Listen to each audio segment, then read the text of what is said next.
सीधा सवाल यहां पर मैं कांग्रेस के पास ही पहुंच रही हूं। भावना जैन जी हमारे साथ जुड़ गई हैं कांग्रेस से, और शिवम छाबड़ा को आप देख रहे हैं बीजेपी से हमारे साथ जुड़ गए हैं। लेकिन भावना जैन, उत्तर भारत का इकलौता यही राज्य था जहां आपकी बहुमत की जो सरकार 68 में से 40 बहुमत आपको, उसके बाद भी राज्यसभा सीट आप गंवा गए। क्या आप इसके पीछे वजह देख रहे हैं? और हालात अब नौबत ये आ गई है कि आपकी सरकार पर खतरा मंडरा रहा है।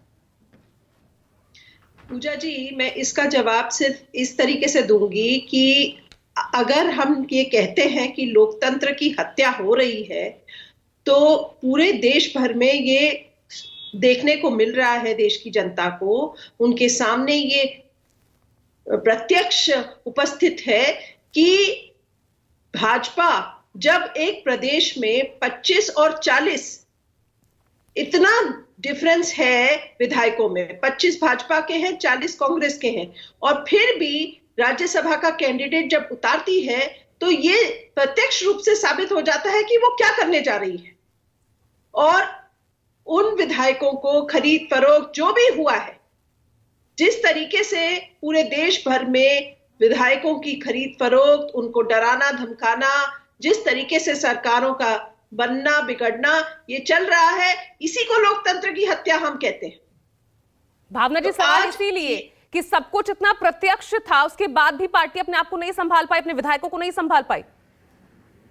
वही हम कह रहे हैं आपको कि किस तरह का यंत्र तंत्र इस्तेमाल किया गया है। पूजा जी, किसी भी आप जो अपने पार्टी का साथ छोड़ने के लिए मजबूर कर दिया जाता है, क्या किस तरह के तंत्र इस्तेमाल किए गए हैं आप ये सोच सकती हैं। ये तो प्रत्यक्ष दिख रहा है कि भाजपा किस तरीके के उन्होंने यंत्र तंत्र इस्तेमाल कर रही है। इस्तेमाल किया हो भावना जी, लेकिन जो आपकी पार्टी के भीतर जो बढ़ता हुआ असंतोष है, सीएम के प्रति जो नाराजगी है, ये तो किसी से छिपी नहीं है।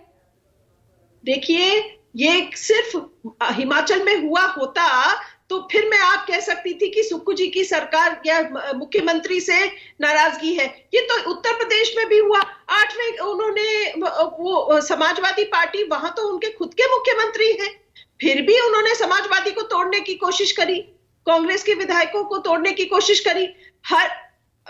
ये सिर्फ हिमाचल की कहानी तो नहीं है ना पूजा जी, ये तो पूरे देश भर में दिखने को मिल रहा है। सत्ता में आपके रहते हुए आपकी सीट खुद आप गंवा रहे हैं, यहाँ तो उल्टी गंगा बह गई। देखिए, जहां राज्यों को किस तरीके से केंद्र सरकार से नियंत्रित किया जा रहा है, ये आपको देखने को मिल रहा है। बाजू के स्टेट से पुलिस लाके, सीआरपीएफ को लाकर उन लोग विधायकों को उठा के लिए जा रहा है। ये क्या दिखाता है? और आपके वही विधायक कह रहे हैं कि हमें हमारा कोई अपहरण नहीं किया गया। केंद्र सरकार का दखल नहीं दिख रहा है आपको इसमें। उन्हीं में से एक विधायक का बयान आया है ना, सरकार का दखल है कि नहीं है? केंद्र सरकार इसमें पूरी दखल अंदाजी करके बाजू के स्टेट से लोगों को लेके हिमाचल के लोगों की आवाज को दबाने का काम केंद्र सरकार ने किया है। लेकिन आपके वही विधायक कह रहे हैं, भाई हम घूमने आए हैं, हम नहीं आ सकते क्या पंचकुला? वो कह रहे नहीं हुआ हमारा अपहरण, लगाते रहिए आप आरोप। अब वो तो उन्हें तो कुछ कहना ही पड़ेगा ना पूजा जी, वो सच्चाई तो आपके सामने नहीं ला सकते कि वो उनको किस परिस्थिति में लाया गया है। अब कैसे बचेगी तलवार लटक रही है, बताइए। तलवार जब लटक रही है तो इंसान प्रेस को, मीडिया को सच थोड़े ना बोलेंगे। तो हिमाचल, जो यूपी के विधायक है आपके हाथ से क्यों जाएगा हिमाचल? बिल्कुल सेफ है। और कांग्रेस की सरकार वहां, जो जनमत की सरकार है, जो लोगों ने चुन के दी हुई हिमाचल की जनता की आवाज है, क्यों उसको हम बेदखल होने देंगे? बिल्कुल नहीं। और हम जनता की लड़ाई लड़ते रहेंगे, और हिमाचल की जनता इसके ऊपर लोकसभा के चुनाव में जवाब देगी मोदी सरकार। और जो प्रतिभा सिंह कह रही हैं, आपकी प्रदेश अध्यक्ष हिमाचल में, वो खुद कह रही हैं किस तरह से यहाँ सीएम के खिलाफ जो नाराजगी है वो एक बहुत बड़ा कारण है।